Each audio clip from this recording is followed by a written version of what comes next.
വല എന്തെങ്കിലും എടുത്ത് വന്നിക്കണെങ്കിലേ സ്രാവോ തെരഞ്ഞൊക്കെ ഉണ്ടാവല്ലോ ഇതിലോ അതിലേ വാരലും കൂടി ഉണ്ടാവില്ല. അതൊക്കെ അവിടെ കിട്ടെ.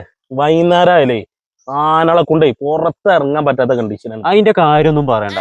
വൈകുന്നേരം ഉണ്ടായാലേ ഒരു കൂട്ട അരിക്കൊമ്പന്മാര് അരി മണത്തുകൊണ്ട് പേരന്റെ ചുറ്റും ഇങ്ങനെ നടക്കുക. എന്റെ ഒരു അരിക്കൊമ്പന് ചക്കക്കൊമ്പന്മാര് മൊത്തം എന്റെ തൊടുലാണ്. ഇല്ല ചക്കൊക്കെ ഇട്ടാണ് തീർന്നത്. എന്റെ കുട്ടികൾക്ക് ഒന്നും കിട്ടിയില്ല ചക്ക. നിങ്ങളോട് ആനന്റെ ഒരു പ്രശ്നമില്ല. ആവുണ്ടായി ഇസ്മായിലേ.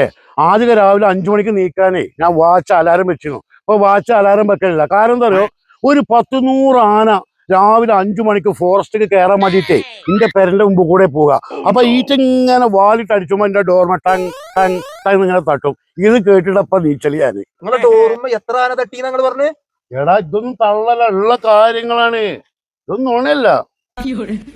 സൽമാനെ, ഈ ടൗണിക്കാണെങ്കിൽ ഒരു പന്നിപ്പടക്കം വാങ്ങിട്ട് വാ. ഇയാളെ അണ്ണാക്കിലിട്ടൊന്ന് പൊട്ടിച്ചാനാണ്. എന്താ കാക്ക ഇങ്ങനെ തള്ളുന്നത്? എന്ത് തള്ളങ്ങളാണ്?